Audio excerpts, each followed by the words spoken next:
Tələbəmiz Sevinç xanım bugün bizə qıcolmalar haqqında ətraflı məlumat verəcək. Qıcolmalar bədən əzələlərinin nəzarətsiz tutma şəklində yığılmasıdır. Qıcolmalar zamanı insan birdən-birə bir neçə saniyə ərzində sanki donub qalır, sonra göz qapaqları bağlanır və o yıxılır. Daha sonra ayaq və qolların əzələləri yığılmağa başlayır. Bəzi hallarda isə əksinə insanın bədəni mil kimi dartılaraq gərginləşir, xəstənin ağzından xeyli köpük xaric olur, bəzi hallarda isə qeyri-ixtiyari sidik ifrazı da baş verə bilər. Qıcolma tutması xəstənin yuxuya getməsi ilə sona çatır. Yuxu bir neçə dəqiqədən bir neçə günə qədər davam edə bilər.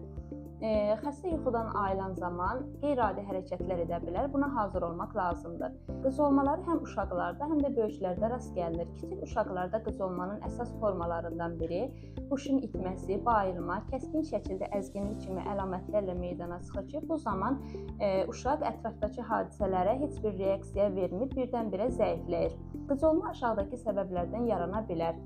Yüksək bədən hərarətinin olması. Yüksək bədən hərarəti əsasən uşaqlarda daha çox rast gəlinir.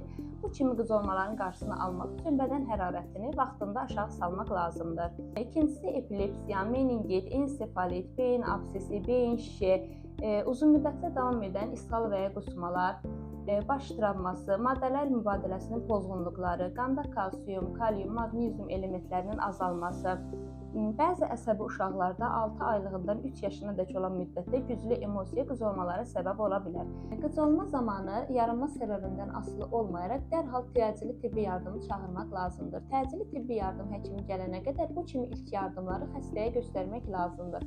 Xəstəni böyrü üstə düz səhətə uzadaraq başının altına yastıq və ya bükülmüş parça və ya onun başını dizinizin üstünə qoyun ki, qıcolma tutması zamanı xəstə başını yerə vurmasın.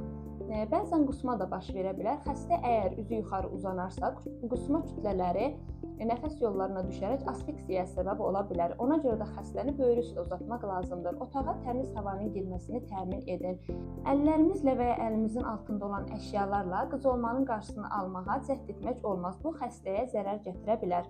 Dilin qatlanmasının qarşısını almaq üçün xəstənin ağzına dəsmal və ya hər hansı bir əşya salmaq olmaz. Xəstənin ağzını zorla açmayın, dişlərini aralamağa cəhd göstərməyin, bu ona zərər gətirə bilər. Dilin qatlanmasının qarşısını almaq üçün sadəcə xəstəni böyrü üstə uzatmaq lazımdır. Qıcolma zamanı bədənin bütün əzələlər gərgin vəziyyətdə olur. Dil də əzələ olduğundan sərtləşir və onun qatlanması və bunun nəticəsində nəfəs yollarının tutulması mümkün deyil. Qıcolma qurtarandan sonra əzələlər boşalır və məhz burada dilin qatlanması mümkündür. Qatlanmanın qarşısını almaq üçün sadəcə xəstəni böyrü üstə uzatmaq lazımdır. Qıcolma tutması keçirmiş xəstə mütləq həkim müayinəsindən keçməlidir. Bəzən xəstəxanaya yerləşdirilməsi də tələb oluna bilər. Qıcolma tutması keçirən uşaqların valideynləri bəzən hesab edirlər ki, bundan sonra uşaqda epilepsiya xəstəliyi inkişaf edəcək. Lakin bəzi tibbi statistik məlumatlara əsasən qıcolma keçirən uşaqların yalnız 2%-də epilepsiya xəstəliyi inkişaf edir. Lakin buna baxmayaraq, tutmadan sonra uşaq mütləq nevropatoloq tərəfindən müayinə olunmalıdır.